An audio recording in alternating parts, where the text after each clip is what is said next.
Hello guys, हम Indian constitution में मौलिक अधिकार फंडामेंटल राइट का पार्ट 2 लेकर आए हैं। चलिए इसके बारे में लर्न करते हैं। पार्ट 1 में हमने क्या क्या सीखा था, एक बार उसको रिवाइज कर लेते हैं, रिकॉल कर लेते हैं, उसके बाद इस पर आते हैं।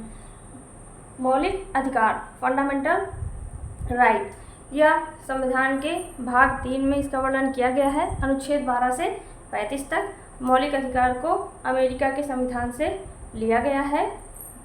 मौलिक अधिकार को संविधान का मैग्ना कार्टा भी कहा जाता है। मूल संविधान में 7 प्रकार के मौलिक अधिकारों का वर्णन किया गया था, किंतु प्रेजेंट टाइम में 6 प्रकार के मौलिक अधिकार हैं।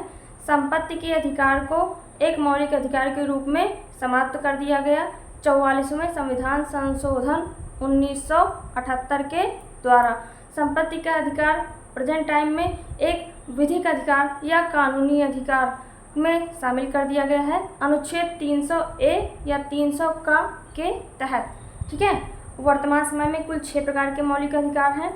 कौन कौन से? समानता का अधिकार अनुच्छेद 14 से 18, दूसरा स्वतंत्रता का अधिकार अनुच्छेद 19 से 22, तीसरा शोषण के विरुद्ध अधिकार 23 व 24, और चौथा धार्मिक स्वतंत्रता का अधिकार अनुच्छेद 25 से 28, पाँचवा संस्कृति व शिक्षा संबंधी अधिकार अनुच्छेद 29 व 30, और छठवां संवैधानिक उपचारों का अधिकार। हमने पिछले वीडियो में समानता का अधिकार अनुच्छेद 14 से 18 पढ़ लिया है, और दूसरा कौन सा है? दूसरा है स्वतंत्रता का अधिकार अनुच्छेद 19 से 22, इसको पढ़ लिया है।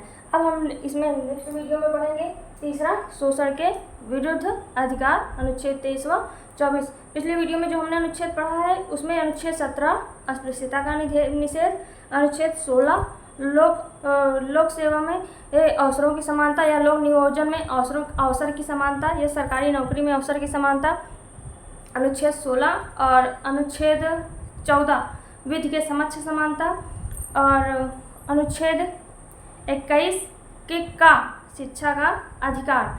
ये वेरी मोस्ट इम्पॉर्टेंट है, बाकी तो इम्पॉर्टेंट सभी है।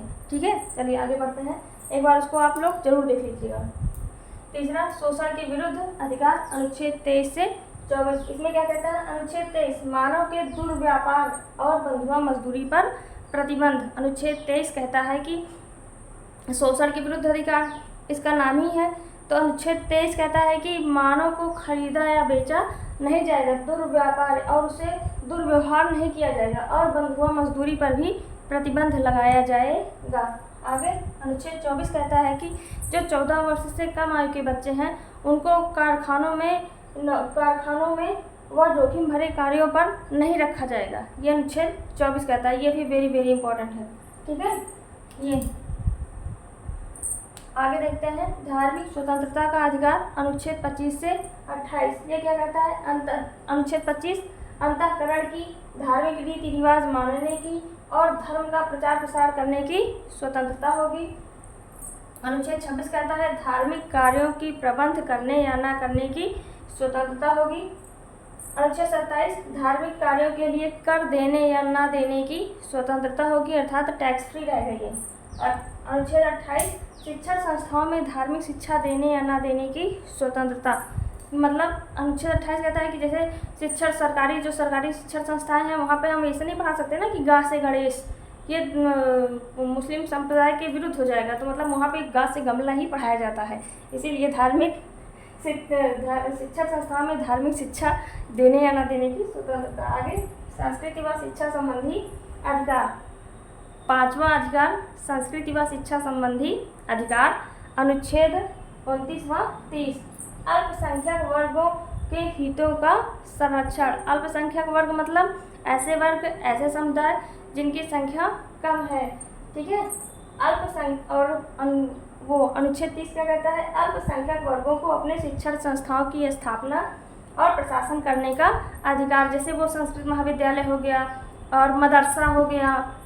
ठीक है, इसमें एग्जाम्पल में आ जाएंगे। आगे देखते हैं, ये वेरी मोस्ट इम्पॉर्टेंट है। अनुच्छेद 32 संवैधानिक उपचारों का अधिकार। इसको डॉक्टर भीमराव अम्बेडकर जी ने संविधान की आत्मा व हृदय कहा है। अनुच्छेद 32 को डॉक्टर भीमराव अम्बेडकर जी ने क्या कहा है?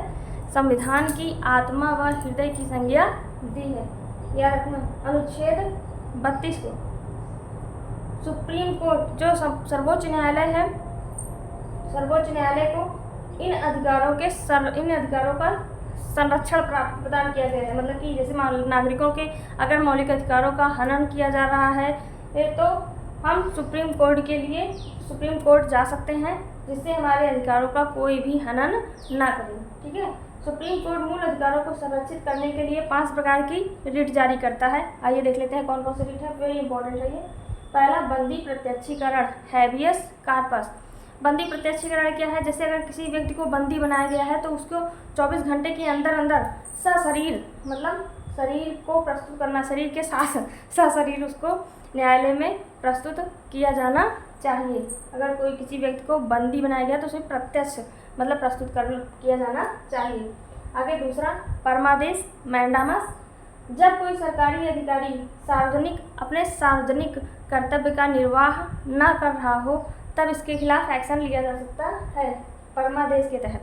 ठीक है, अगर कोई सरकारी कर्मचारी है वो अपने कार्यों का सही से निर्वाह नहीं कर रहा है या डोनेशन मांग रहा है तब उसके खिलाफ हम याचिका जारी कर सकते हैं। आगे अधिकार परीक्षा को वारंटो, ये क्या है? जब कोई व्यक्ति गैर कानूनी तरीके से कोई सरकारी पद प्राप्त करता है, जैसे फर्जी मार्कशीट लगा के सीटें खा जाते हैं, तो जो पढ़े लिखे रहते हैं, योग्य रहते हैं, उनको वो पद नहीं मिल पाता है तब हम ये वाला याचिका दायर कर सकते हैं, अपने अधिकारों के लिए पूछ सकते हैं। अधिकार परीक्षा अपने अधिकार के लिए पूछना, ऐसे हम समझ सकते हैं। अधिकार परीक्षा अपने अधिकार के लिए पूछना, अपने अधिकार के लिए पूछ सकते हैं। अधिकार परीक्षा जब कोई व्यक्ति गैर कानूनी तरीके से किसी सरकारी पद पर कार्यरत हो। ठीक है, अधिकार परीक्षा। आगे प्रतिषेध प्रोहिबिशन। प्रतिषेध क्या है? जैसे सुप्रीम कोर्ट है और उच्च न्यायालय है तो वो अपने कार्य क्षेत्र के अंदर ही अपना कार्य देखें, ना कि अपने क्षेत्र के बाहर जाके। जो उच्च न्यायालय हाई कोर्ट की सीमा के अंतर्गत आता है वो उच्च न्यायालय देखें, जो सुप्रीम कोर्ट की सीमा के अंतर्गत आता है वो सुप्रीम कोर्ट देखें। वैसे भारत में तो सबसे बड़ा न्यायालय सुप्रीम कोर्ट ही है। सर्वोच्च न्यायालय द्वारा उच्च न्यायालय को आदेश दिया जाता है कि अपने कार्य क्षेत्र के बाहर कार्य ना करें। उसी प्रकार उच्च न्यायालय भी ये जो उसके अंदर में न्यायालय आते हैं, जैसे ये उच्च न्यायालय जिला वाइज हो गए, फिर उसके अंदर भी न्यायालय आते हैं, उनको भी आदेश दे सकता है कि वो अपने कार्य क्षेत्र के बाहर कार्य ना करें। उत्प्रेषण सर्सियरी, ये क्या है? अधीनस्थ न्यायालय जहाँ पर मुकदमा चल रहा हो उससे वरिष्ठ न्यायालय उसे आदेश दे सकता है कि मुकदमे को तुरंत लंबित करके वरिष्ठ न्यायालय के पास भेजें। आई थिंक आपको समझ में आया होगा। ठीक है, चलिए इसमें से आप लोग कमेंट करके बताएंगे कि मौलिक अधिकार को किस देश के संविधान से लिया गया है। Thanks for watching my video. Please like, subscribe and share my channel.